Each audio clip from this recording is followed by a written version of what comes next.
నిబ్రంగా మాట్లాడాల్సిందిగా కోరుచున్నాను.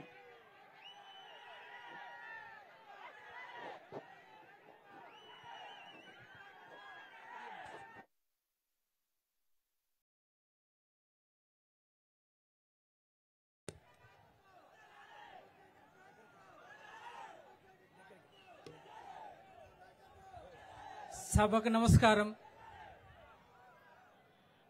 నేటి పాలకొండ నియోజకవర్గానికి శంకరావం సభతో విచ్చేసినటువంటి యువ నాయకులు, గౌరవనీయులు, జాతీయ ప్రథమ కార్యదర్శి అయినటువంటి నారా లోకేష్ గారికి వందనాలు. వేదికపై ఉన్న పెద్దలందరికీ నమస్కారాలు. జనసేన శ్రీకాకుళం జిల్లా అధ్యక్షులు పిసిని చంద్రమోహన్ గారికి నా యొక్క ధన్యవాదాలు. మరియు వేదికపై ఉన్న ప్రతి ఒక్కరికి పేరు పేరున నా యొక్క నమస్కారాలు తెలుపుతున్నాను. ఈ పాలకోట ప్రాంగణంలో వచ్చినటువంటి నా సవర గిరిజనులకి పాదాభివందనాలు. ఎందుకంటే సోరామర్ రేంజ్ సబ్బిమన్రా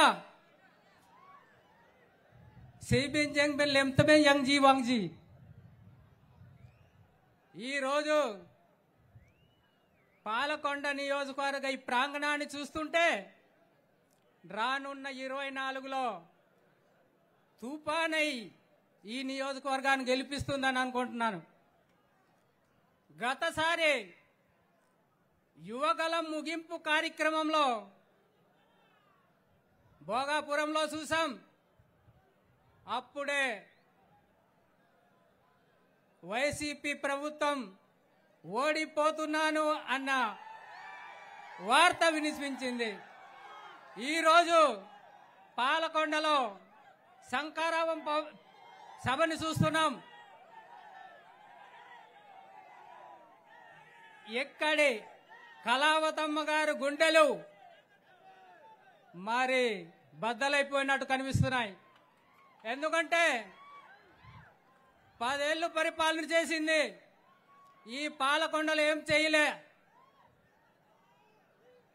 తోటపల్లి కాలువ ఆధునీకరణ చేయలే.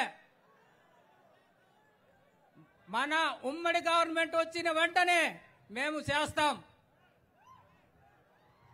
పాలకొండలో డిగ్రీ కాలేజీ లేదు, ఇంజనీరింగ్ కాలేజీ లేదు, మెడికల్ కాలేజీ లేవు. మన ప్రభుత్వం వచ్చిన వెంటనే ఆ ప్రతిపాదనలన్నీ గవర్నమెంట్కు పంపిస్తాం, అయ్యేటట్లు చూసుకుంటాం. ఈరోజు సీతంపేట మండలంలో గిరిజనులు పండించే పంటలకి గిట్టుబాటు ధరలు ఇవ్వలేకపోయింది కళావతమ్మ. మా ప్రభుత్వం వచ్చిన వెంటనే గిట్టు ధరలు కల్పించి పండించే పంటలకు గిడ్డంగులు కూడా ఏర్పాటు చేయడానికి మా ఉమ్మడి ప్రభుత్వం ప్రయత్నం చేస్తుంది.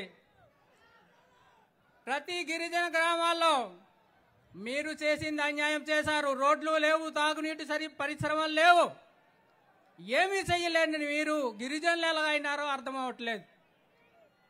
గిరిజనులు సమస్యలు తీర్చడానికి గిరిజన ఎమ్మెల్యేగా మనం పెట్టాం. అయినా సరే మన సమస్యలని పరిష్కరించలేకపోయింది. ఇవన్నీ మళ్ళీ మీకు రావాలంటే జనసేన తెలుగుదేశం ప్రభుత్వం రావాలి.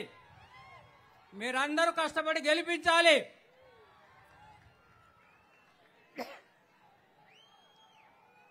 ఈ పాలకొండ నియోజకవర్గంలో మీకు అందరికీ తెలుసు, పనిచేసే మనుషులు తక్కువ, దోసుకునే వ్యక్తులు ఎక్కువ. కాబట్టి అటువంటి మనుషుల్ని మనం ఉంచడం వేస్ట్.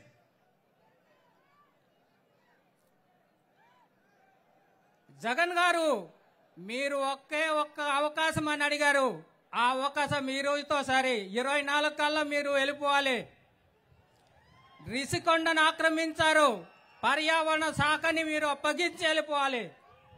ఎందుకంటే అది ప్రజల సొమ్ముతో కట్టిన 450 కోట్లతో కట్టున్నారు మీరు. అలాంటి పరిశ్రమలని ప్రజలకు అప్పగించి వెళ్ళిపోవాలి. ఈరోజు జనసేన తెలుగుదేశం ప్రభుత్వం కలిసిందంటే 24 కల్లా వైసీపీ ప్రభుత్వం ఉండకూడదు, పంపించాలన్న ఉద్దేశంతో ఇద్దరు నాయకులు కలిసి ఈ నిర్ణయం తీసుకున్నారు. వాళ్ళ నిర్ణయానికి మనం శిరస్స వంచి పనిచేసి మనం 175 సీట్లని 175 సీట్లు గెలిపించాలని మీ ముందుకు నేను కోరుచున్నాను. ఎందుకంటే వైసీపీ ప్రభుత్వం ఉంటే ఇబ్బందులు తప్పవు. శ్రీలంక ప్రభుత్వం చూశారు, మిగతా రాష్ట్రాల ప్రభుత్వాలు చూస్తున్నారు. అలాగే మన ప్రభుత్వం కూడా అవటానికి అవకాశాలు ఉన్నాయి. కాబట్టి ఈ వైసీపీ ప్రభుత్వం ఉండకూడదు అంటే జనసేన తెలుగుదేశం ప్రభుత్వం రావాలి, ప్రజా ప్రభుత్వం రావాలి. మీరందరూ దానికి అనుకూలంగా పనిచేస్తూ వైసీపీని పారదోస్తాలని